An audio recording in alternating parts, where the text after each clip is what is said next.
శ్రీ పొట్టి శ్రీరాములు నెల్లూరు జిల్లా కావలి పట్టణం కావలి పాతూరులోని చోళరాజులు కాకతీయుల కాలం నాటి అతి పురాతనమైన అతి ప్రాచీనమైన శివాలయం నేటి శ్రీ దుర్గా బ్రహ్మ సమేత మల్లేశ్వర స్వామి వారి దేవస్థానం కార్తీక మాసం కార్తీక చివరి సోమవారం నాడు ఆలయ ప్రాంగణంలోని నందీశ్వరునికి వివిధ అభిషేకాలతో మంగళహారతతో ప్రత్యేక పూజా కార్యక్రమాలు ఆలయ వంశపారపర్య ప్రధాన అర్చకులు ఏఆర్ఎస్ శశిధర్ గురుకుల్ మరియు అర్చక బృందం ప్రత్యేక పూజా కార్యక్రమాలు వేద మంత్రాల నడుమ శాస్త్రోక్తంగా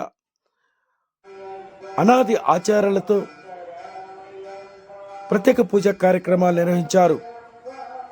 అనంతరం శ్రీ దుర్గా బ్రహ్మ సమేత మల్లేశ్వర స్వామి వారికి వివిధ అభిషేకాలు ప్రత్యేక పూజలు సప్తాహారతులతో ఆలయ ప్రధాన అర్చకులు ఏఆర్ఎస్ శశిధర్ గురుకుల్ సప్తాహారతులను సమర్పించారు. అనంతరం దేవస్థాన ప్రాంగణంలోని ధ్వజస్తంభమునకు ఆకాశ దీప కార్యక్రమం మరియు శ్రీ దుర్గా బ్రహ్మ సమేత మల్లేశ్వర స్వామి వారికి అమ్మవారికి పల్లకి సేవ కార్యక్రమాన్ని మేళతాళాలతో మంగళ వాయిద్యాలతో అత్యంత ఘనంగా వైభవంగా ఆలయ ప్రధాన అర్చకులు ఏఆర్ఎస్ శశిధర్ గురుకుల్ అర్చక బృందం ఆలయ కార్యనిర్వహణాధికారి నిర్వహించారు. పై కార్యక్రమంలో జిల్లా నలుమూలల నుండి భక్తులు అధిక సంఖ్యలో పాల్గొని కార్తీక మాసం చివరి సోమవారం నాడు శ్రీ దుర్గా బ్రహ్మ సమేత మల్లేశ్వర స్వామి వారిని అమ్మవారిని దర్శించుకుని తీర్థ ప్రసాదాలు స్వీకరించారు.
మొత్తం మీద 11 త్రయోదశుల వరకు జరుగుతుంది.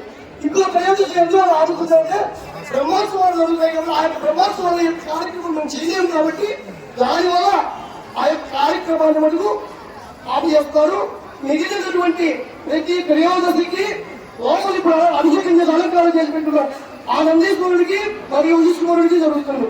ఈ రోజు ఇక్కడ ఎక్కువ మంది వస్తారనే ఉద్దేశంతో మరి బాగా ప్రాకారం అందరూ చూస్తారని చెప్పేసి విశేషంగా ఈ యొక్క లోపల నందీశ్వరుడికి ఈ ప్రాకారం నందికి మరియు ఉత్సవ విగ్రహమైన శివుడికి మరియు ఆయన దగ్గర ఉండేటటువంటి ఒక శివలింగం ఉంది. అక్కడ మనం ఇక్కడ ఉత్తరసూర్యుడమనిగా బాలశివుడు ఆయన తీసుకొచ్చి ఆయనకి అభిషేకుడు ఇందాక వచ్చి ఒకసారి స్వామివారి దర్శనం చేసుకొని వెళ్ళారు. కాబట్టి ఈ యొక్క స్వామివారి యొక్క దర్శనాన్ని మనతో పాటు పంచభూతాలు అన్ని జీవులు కూడా చూసి తరిస్తాయి.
ఆడవాళ్ళందరూ ఒక్కసారి నమస్కారం చేసుకొని గౌరీదేవి తెలుసుకోవడమా శ్రీ మాత్రే నమః.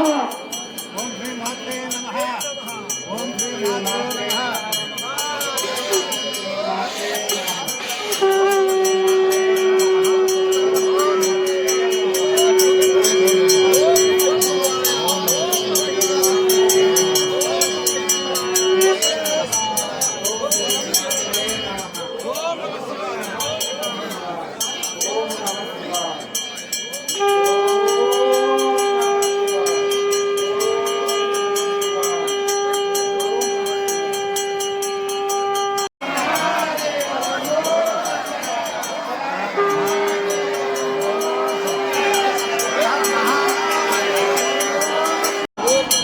నెల రోజులు అభిషేకాలు అర్చనలు అన్ని చేసి బాగా వేడి చేసింది. ఆ యొక్క వేడి తగ్గించడం కోసంగా గంధంతో అభిషేకం.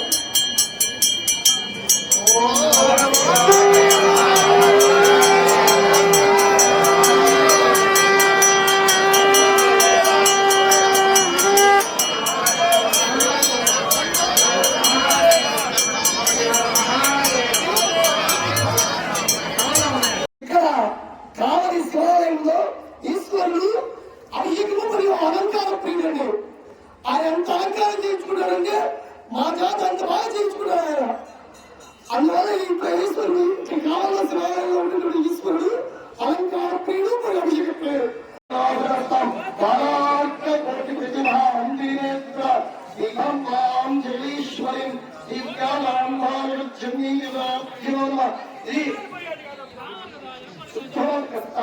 సమర్పయామి.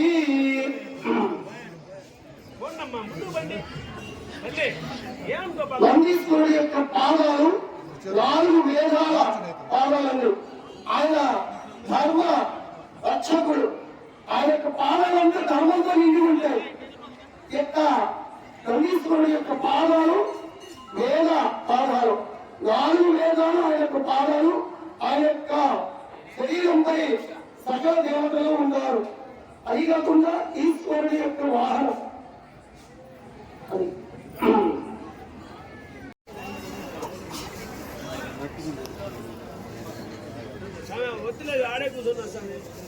గోస్వామి నువ్వు గోస్వామి నువ్వు గోస్వామి నువ్వు గోస్వామి గురుదేవా. ఆనందం ధూపం వయసులో గోస్వామి నువ్వు. నువ్వు అన్ని రెడీ చెప్పాను కదా. నేను వచ్చేసరిగా కైలాసవాసినీవ శిలాధరమాత్రేవ కరుణాకరాయ సుక్తి భక్తించేవ నిరకటకాయ ధన్యాయ విష్ణునందిన్యేవ శివశివాగ్రహాయ భద్రాయ అనుగాయ వీరాయ ధ్రువాయ ధాత్రాయ శాస్త్రాయ వేదోష ప్రియ ముకుంజేవ ఉషాయ బృందపాత్రాయ భీమాయ స్థిరవర్ణస్వరూపిణ్యేవ సర్వస్వయాయ సర్వభీభూషణాయ వేదోషనందిన్యేవ శ్రీ వేదోష అనీశ్వరాయ పరమాత్మయ సోమ సూర్య అభ్యరాయ అభిషేకమాం సోమాయ పంచప్రాంతరాశనం విశ్వేశ్వర వీరభద్రాయ గణనాథాయ ఒకటే ఆ యొక్క రూపమాన్ని తెలియడానికి ఇది ఏకహారతి. నెక్స్ట్ రెండవది నేత్రహారతి. మన యొక్క నేత్రమానంలో ఉండిపోవడానికి నేత్రహారతి. స్వామివారికి దర్శించుకుంటే నేత్రమానంలో చెప్తాం నేత్రహారతి. తదుపరి బిల్వహారతి. ఇందాక చెప్పాను లక్ష్మీదేవి యొక్క స్వరూపం బిల్వని. ఆ యొక్క బిల్వహారతి తీసుకున్న వారికి లక్ష్మీ కళాక్షి సిద్ధి ఉంటుంది. చతుర్ముఖ బ్రహ్మహారతి. ఈ యొక్క బ్రహ్మ యొక్క భార్య సరస్వతి యొక్క బ్రహ్మ యొక్క హారతి తీసుకున్న వాళ్ళకి సరస్వతి కటాక్షం. పంచభూత హారతి యొక్క పంచభూతములకు అన్నిటికీ అధిపతి ఈశ్వరుడు. ఈశ్వరుడు యొక్క భార్య పార్వతీదేవి. ఆమె యొక్క కటాక్ష సిద్ధ్యత్వం పంచభూత హారతి. నక్షత్ర హారతి యొక్క నక్షత్ర హారతి అంటే తన యొక్క జీవితంలో నక్షత్ర దోషం అనేది ప్రతి ఒక్కరికి ఉంటుంది. ఆ యొక్క నక్షత్ర దోషం పోవడం కోసంగా నక్షత్ర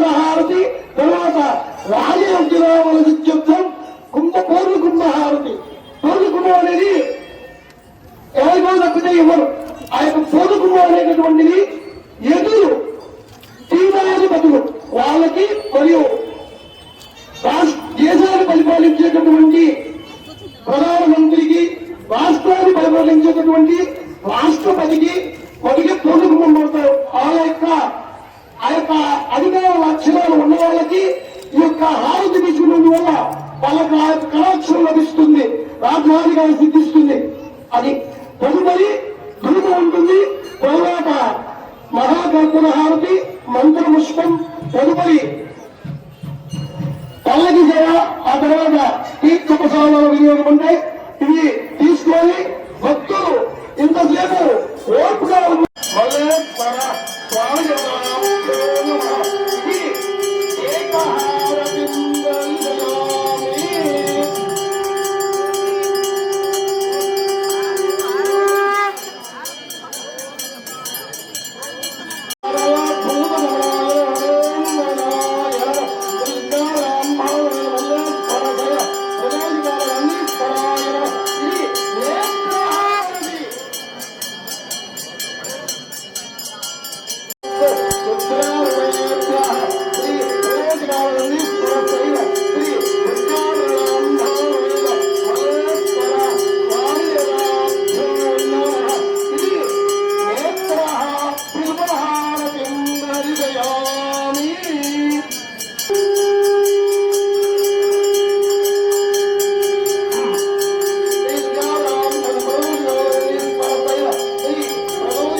వెళ్ళమ్మా. రోజు పవిత్ర కార్తీక మాసంలో 4వ కార్తీక సోమవారం సందర్భంగా ముఖ్యంగా ఈరోజు నందీశ్వరుడికి స్వామివారికి ప్రదోషకాల అభిషేకం జరిగింది. ముఖ్యంగా ఈరోజు చిత్తా నక్షత్రం. ఈరోజు ఈ ప్రదోషకాల అభిషేకం చాలా పవిత్రమైంది. మన అచ్చన స్వామి శశిగుంటూరు వారు చాలా గొప్పగా దీన్ని నిర్వహించారు. దాదాపు 3 గంటల సేపు సమయాన్ని వెచ్చించి ఈ కార్యక్రమాన్ని అంతా బాగా నిర్వహించి ఆ ప్రదోషకాల యొక్క ప్రాముఖ్యతను, నందీశ్వరుడు యొక్క సేవను, తర్వాత ఈశ్వరుడు యొక్క సేవ గురించి బాగా చెప్పారు. తర్వాత సప్తహారతులు ఇవ్వడం జరిగింది. ఆ సప్తహారతులు కూడా ఒక్కొక్క హారతి యొక్క విశిష్టత, దానివలన ఎటువంటి ప్రయోజనాలు ఉంటాయి, ఎట్లాంటి శుభాలు కలుగుతాయనేవి కూడా చెప్పారు. కాబట్టి వాటన్నిటినీ ఇక్కడ ఉన్న అశేష భక్తజన సందోహం వాటన్నిటిని చూశారు, బాగా ధరించారు. తర్వాత స్వామివారికి అత్యంత ఇష్టమైనటువంటి నందివాహనం పైన ఆది దంపతులైనటువంటి శివపార్వతులు ప్రదక్షిణ పూర్వకంగా ఇక్కడ ఊరేగించడం జరిగింది. మేళతాళాలు, మంగళవాద్యాలు వాటన్నిటి హోరులో ఒక ఉత్సవానికి ఉండాల్సినటువంటి అన్ని సంరంభాలతోటి అద్భుతంగా ఈరోజు ఘనకార్యంగా కార్యక్రమాలు ఘనంగా జరిగాయి. ఈ సందర్భంగా దేవాదాయ శాఖ వారు ప్రసాదాలు ఏర్పాటు చేశారు. అదేవిధంగా ముఖ్యంగా ప్రతి ఒక్కరు కూడా ఈ కార్యక్రమంలో పాల్గొన్నారు. ఈ కార్తీక సోమవారాన్ని అత్యంత శుభప్రదంగా చేసుకోవడం చాలా ఆనందంగా ఉంది. భక్తులందరూ కూడా బాగా సహకరించారు. ప్రతి ఒక్కరూ ఇదే విధంగా మిగిలిన రోజుల్లో కూడా దేవస్థానానికి ఇచ్చేసి ఈ కార్యక్రమాన్ని ఇదే విధంగా దిగ్విజయంగా చేయాలని చెప్పి కోరుతూ మీ అందరికీ మరొక మారు కార్తీక సోమవారం శుభాకాంక్షలు తెలియజేస్తున్నాను.